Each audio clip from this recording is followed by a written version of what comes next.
bonsoir, bon après-midi, bonne nuit, bon appétit et surtout joyeux Noël si vous êtes à table. Je suis super content d'être de retour dans cette nouvelle vidéo, ça faisait longtemps que j'en avais pas fait. Mais ici, il fallait vraiment que je vous parle de ce film-là parce que c'est un film qui a fait déjà pas mal parler de lui en amont. Maintenant que le film va sortir, je suis sûr qu'il va continuer à faire énormément parler de lui.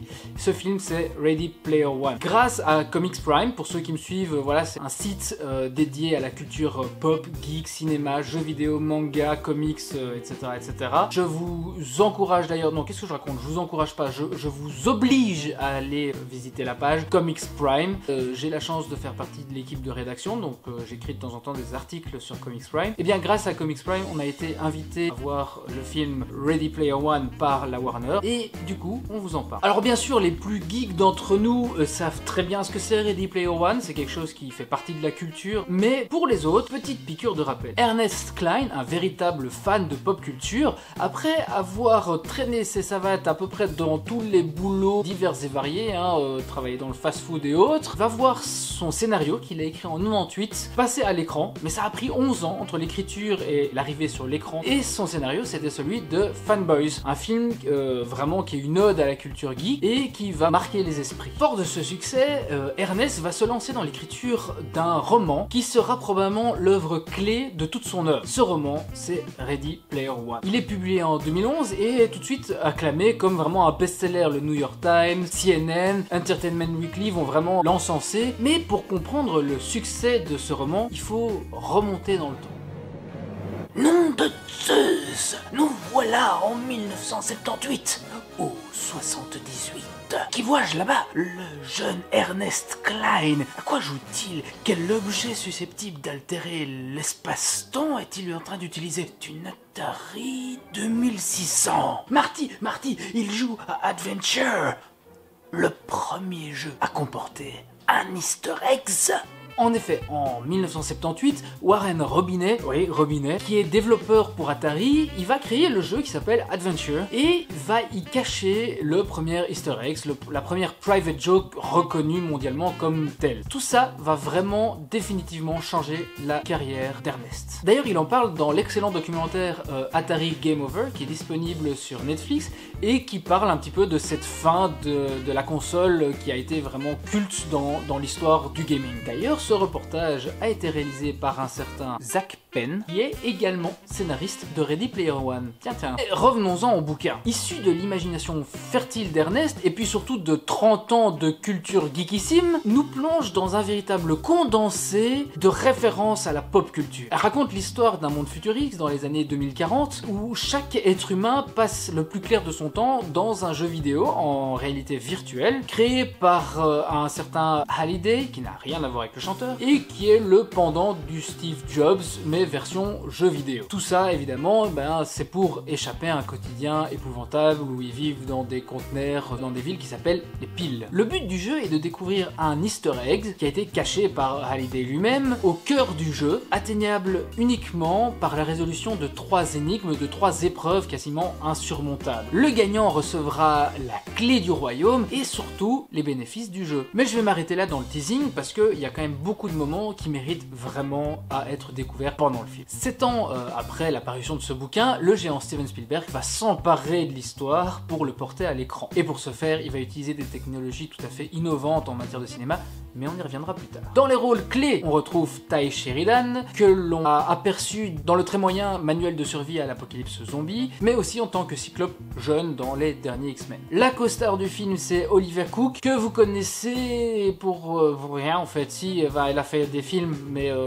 voilà, rien de vraiment notable. Mais c'est une bonne actrice, attention, je dis pas qu'elle est mauvaise. On retrouve aussi Ben Mendelsohn, qui joue le méchant, qui a l'habitude de jouer les méchants. C'était déjà lui qui jouait le grand méchant dans Star Wars Rogue One, et c'est aussi lui qui jouait le frère malsain de l'excellente série Bloodline. Mark Rylance campe lui le rôle de Halliday, donc le créateur du jeu. D'ailleurs, il n'en est pas à sa première collaboration avec Spielberg. Il avait déjà joué dans Le Bon Gros Géant, c'est lui qui jouait le Bon Gros Géant. Il a aussi été oscarisé pour son rôle dans le film Le Pont des Esprits. Je vais pas citer l'entièreté du casting, mais juste pour vous dire, il y a aussi Simon Pegg qui a un petit rôle dedans, et le petit clin d'œil sympathique, enfin l'un des clins d'œil sympathiques, le géant de fer frère qu'on voit dedans, qui était interprété par Vin Diesel dans le film original, est interprété ici aussi par Vin Diesel. Alors, on entend que des grognements, mais ces grognements, c'est Vin Diesel.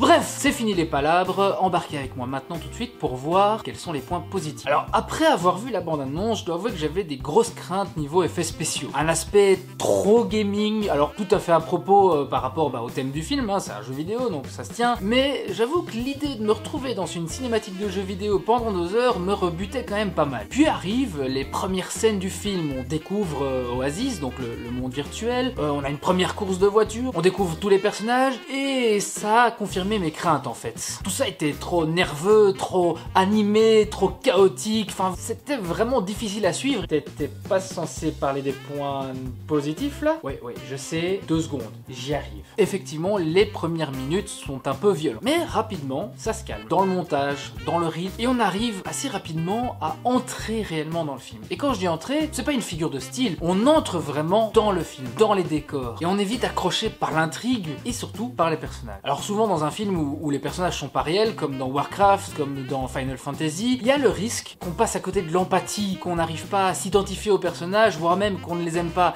Et c'est pourtant la clé de la réussite d'un film. Et ici Spielberg, il a réussi son pari parce que chaque protagoniste est important, qu'il soit sous sa forme humaine ou sous sa forme d'avatar, il est vraiment essentiel au film. Et on finit par oublier l'enveloppe et par oublier les effets spéciaux pour se concentrer en fait sur l'histoire qui se déroule devant nous. Pour continuer sur le thème des effets spéciaux, on est dans un entre-deux vraiment judicieux, sans verser comme je le craignais dans un espèce d'effet cinématique de jeu vidéo à l'abus. D'ailleurs, parlant des effets spéciaux, Spielberg en fait a utilisé une nouvelle technique pour concevoir les plans. Il se munissait de lunettes de réalité virtuelle pour pouvoir vraiment entrer dans les décors qui avaient été créés pour le film, pouvoir visualiser, concevoir les scènes, les plans, les cadrages, etc. pour pas devoir diriger des acteurs devant un fond vert. Et puis il y a aussi les séquences entre jeu et réalité qui s'alternent très bien. Elles se bouffent pas l'une l'autre, elles sont pas trop longues l'une l'autre, elles se mettent en valeur l'une l'autre et elles soutiennent le propos l'une de l'autre. Donc c'est vraiment très intelligent, c'est jamais trop long, trop lourd, trop violent, c'est toujours juste. Et enfin, ce qui fait que ce film est une véritable bombe, ce sont toutes les références à la pop culture. Alors bien sûr, tout le mérite en revient à Ernest, qui a créé toute l'histoire, tout l'univers et les personnages, mais y a rien à faire. Croiser la DeLorean, la Batmobile, Robocop, Chucky, Freddy, Halo, King Kong, Spawn, entendre le nom du Faucon Millenium, ou simplement le mot Padawan, ou alors l'Overlook Hotel de Shining, toutes ces choses sont comme un million de bonnes raisons d'aller voir le film. Clairement, impossible ici d'énoncer toutes les millions de références qu'il y a dans le film, parce que en gros, vous allez en voir un paquet. Mon cerveau va exploser! Trop d'informations! Trop de références! Mais personnellement, et absolument pas objectivement, mon moment préféré est celui où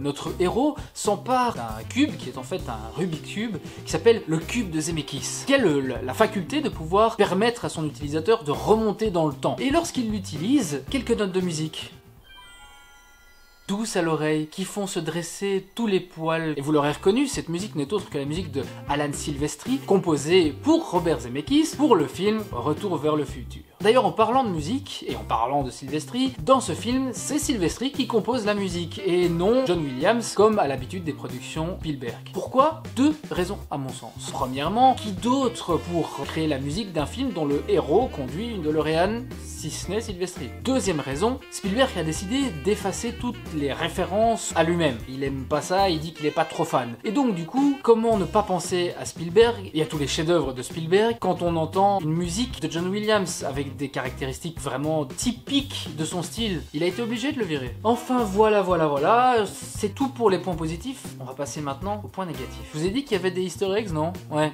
je pense bien. Mais il y en a beaucoup, énormément, voire trop. Oui, parce que on passe à côté d'au moins la moitié des petites références. Même quand on fait attention et même quand on a un œil plus ou moins exercé, on passe à côté de la moitié. Et au bout d'un moment, on est tellement à chercher toutes ces références quand vous avez genre un groupe de 30 personnes, vous dites ah là-dedans il doit bien y avoir un personnage de jeu vidéo. On est tellement concentré à chercher ça qu'on passe à côté du film en fait. Le film mériterait d'être revu image par image pour bien saisir toutes ces petites références cachées. 2 regrets qui me viennent à l'esprit. D'abord, pas de caméo d'Ernest Cline. C'est pas grand chose, mais j'aurais vraiment apprécié de le voir quelques instants sur l'écran. Ça aurait permis de boucler la boucle, qu'il soit lui-même un easter egg dans son film qui est une référence à l'easter egg. Et il y est pas. Ou alors il est très bien caché. D'ailleurs si vous le trouvez, faites-moi plaisir, dites-moi où. Et puis l'autre regret, je vous en parlais, Spielberg qui a effacé toutes ces traces, et ben c'est un peu dommage parce parce que Spielberg, comment dire, il est très important dans le livre, son leg est très important. Et bah, c'est vrai que de ne pas avoir de référence à Indiana Jones, à Joe, c'est un peu décevant. Je pense que ça aurait pu vraiment apporter un plus et ça aurait fait plaisir à pas mal de fans. Petite déception. Oui, c'est tout pour les points négatifs. Oui, je suis désolé, c'est un bon film, qu'est-ce que vous voulez, je vais pas chercher les emmerdes, hein.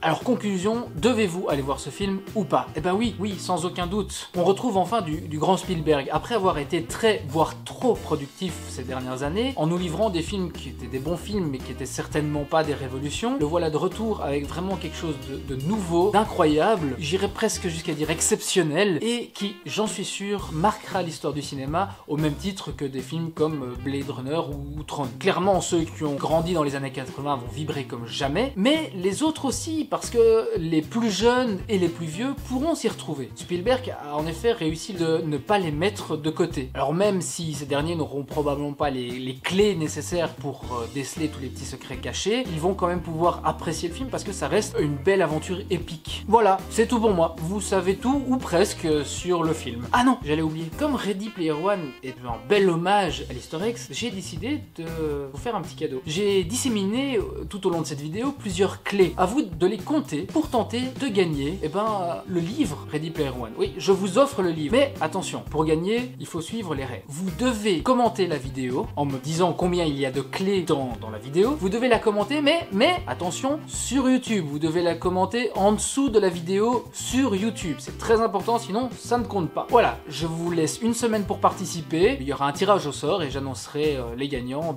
sur la page Facebook. D'ici là, je vous souhaite un joyeux début de printemps et que la force soit avec vous. Ciao!